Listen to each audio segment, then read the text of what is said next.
Alright guys, back with another video, and today we're going to be talking about peri-workout nutrition. Peri meaning around, so what you should eat pre, intra, and post-workout. So we're going to start by focusing on pre-workout carbohydrates. So there isn't a definitive consensus within the literature showing that if you consume carbohydrates pre-workout, you will, for a fact, get increased performance. However, we need to look at what kind of training we're doing. So with weight training, we're in, for the most part, anaerobic respiration, which is primarily utilizing carbohydrates for fuel. And that's not to say that if you don't consume carbohydrates immediately pre-workout that you're SOL.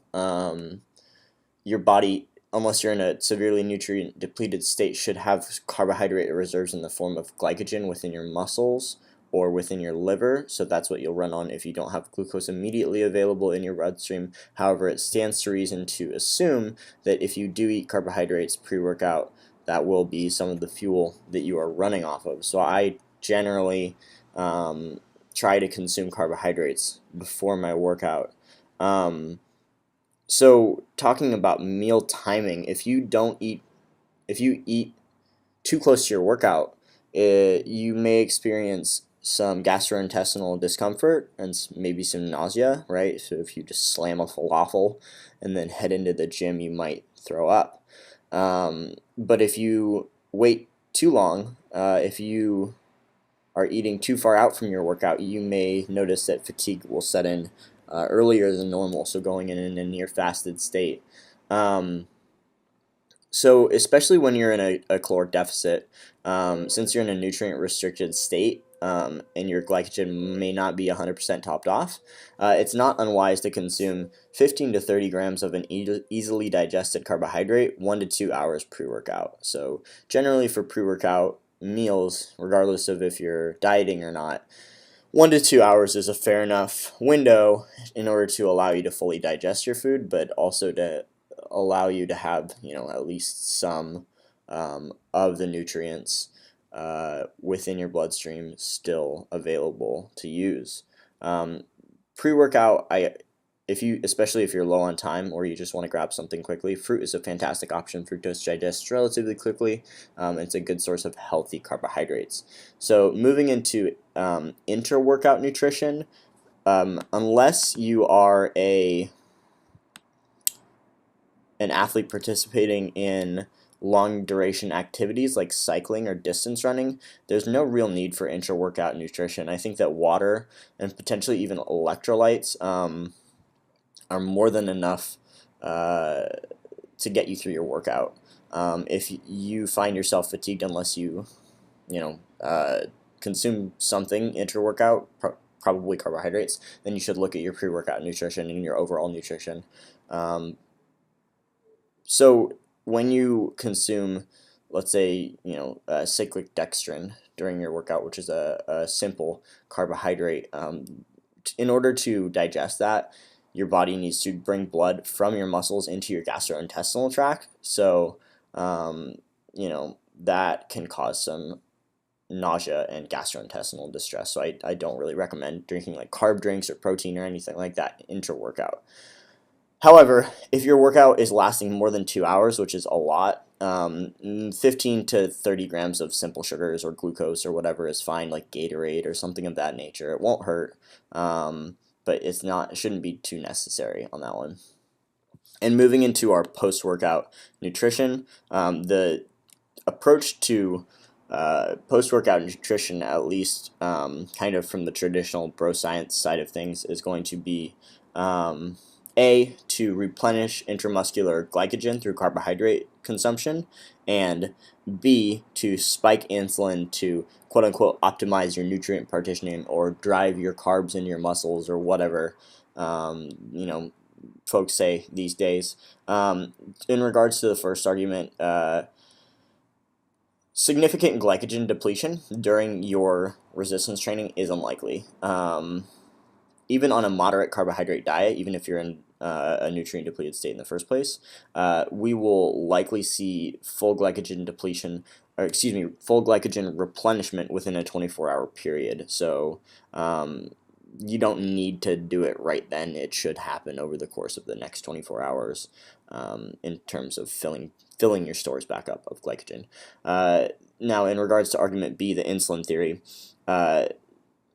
the research has demonstrated that protein is just as effective at spiking insulin as carbohydrates. So you don't need to slam 60 grams of carbohydrates with your protein shake to quote unquote hit that big insulin spike and kind of catapult your nutrients into your muscles or whatever. It just, don't worry about it. That's one of those things that supplement companies tell people in order to sell their glucose replenishing carbohydrate drink for post-workout. So don't worry about it. It should be fine. For most individuals, I'm going to recommend a quote-unquote solid meal 1 to 2 hours post-training, right? And that should primarily consist of protein and carbohydrates. And that really should do the trick in terms of getting all of the nutrition that you need within that period of post-workout. So finally, we're going to throw in a little bit of a bonus round of fasted cardiorespiratory work. Now, fasting has definitely had a resurgence within the last, I'd say, I first heard about it in 2015, I believe. So within the last few years, fasting has definitely become more popular, and fasted cardio is something that people in the gym have been trying, especially within bodybuilder circles, for quite some time. So again, kind of a two-pronged theory with this one. A, when fasted, your insulin levels are low, which equates to enhanced lipolysis, and B, because your glycogen levels are low and your blood glucose levels are low, adipose tissue is more likely to be recruited for energy during the cardiorespiratory work. Now, neither of these theories are technically wrong, right? Your insulin levels are low when you wake up in the morning and you're fasted, and your glycogen and glucose levels are low. However, just because these are true does not mean that you necessarily will lose more fat overall. It just means that you'll utilize more fat during that cardiorespiratory session. You say, Dave, if I'm using more fat, doesn't that mean I lose more fat? No, not technically. Your body is inherently trying to maintain homeostasis, so it's trying to keep itself the same. So a good example of this is a 2011 study by Paoli et al., which states that if you burn more of one substrate, in this example fats, during a cardio session, you will burn less of that substrate over the next 24 hours. So the individuals in that fasted cardiorespiratory session utilize more fat during that session, but they burn less fat over the next 24 hours. They burn more carbohydrate. However, this study only denotes acute changes in the rate of fat versus carbohydrate utilization.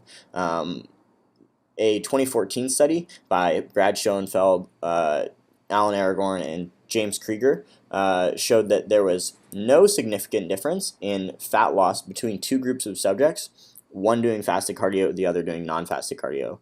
And this was a 4-week study with more participants than the first study. So that's a little bit more evidence that fasted cardio does not inherently burn more fat or cause more fat loss over a longer period of time than non-fasted cardio.